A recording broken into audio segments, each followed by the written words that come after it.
podcast, day 3, and I'm with none other than the one and only Roger Stone. And when we think of witch hunts in the political world, everybody seems to think, oh, Donald Trump, from the bullshit impeachments, the Russia hoaxes, the Ukraine, all this stuff. But there's another man who has lived through just as many witch hunts, none other than Roger Stone from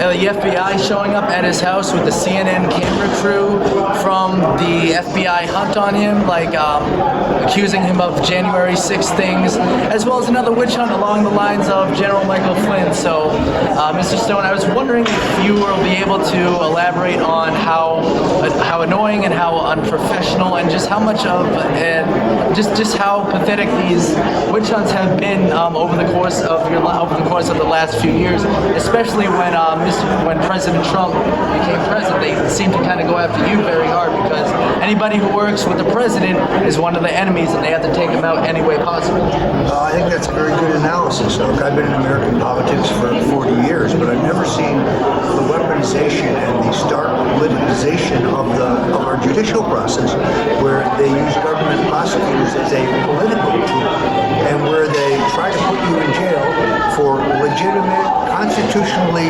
protected political activity. It's insane.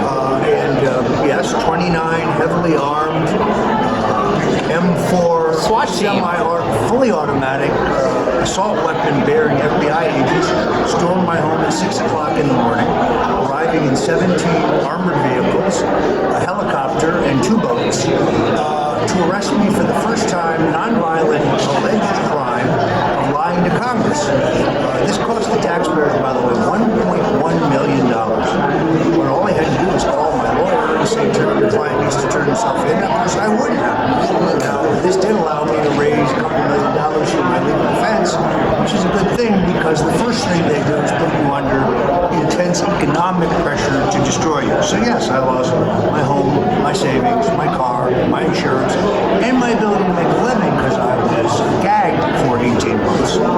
So it is hard to believe this can happen in America, but I also recognize at the end of the day that they did this not just because they hated me, but to pressure me to testify falsely against the president. In other words, Robert Mueller was running out of time. He had to pop out his final report in 2 weeks. He had no Russian collusion.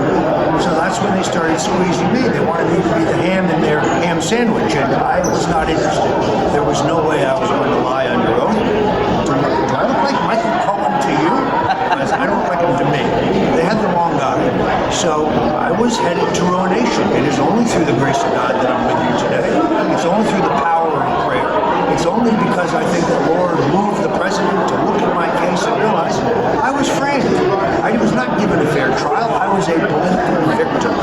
And then on November 3rd, 2020, rigged election. At midnight, on the day of the rigged election, the U.S. Department of Justice was forced by court order to release the last remaining long-hidden, redacted section of Mueller's report, which even he couldn't sugarcoat the fact that he admitted there was no factual evidence against me whatsoever regarding Russian collusion, WikiLeaks collaboration, or the phishing and publication of John Podesta's emails. They said there was no proof. Their words. They also said that even had they found such evidence, they had concluded those activities would not have been illegal under the First Amendment. So they attempted to ruin my life and destroy my family simply to pressure me to testify against the president, and I have no regrets about my decision not to do so. I don't blame you at all, and again, you had nothing to say because you were a completely innocent man. Unfortunately, the FBI, the CIA, all the department, I call it the Department of Injustice, all those people just try to attack you, try to get you to say something, get you to slip up, and then lock you up. It's just a form of political punishment, and now we still have political prisoners still in jail from January 6th and all that stuff. So now, moving on.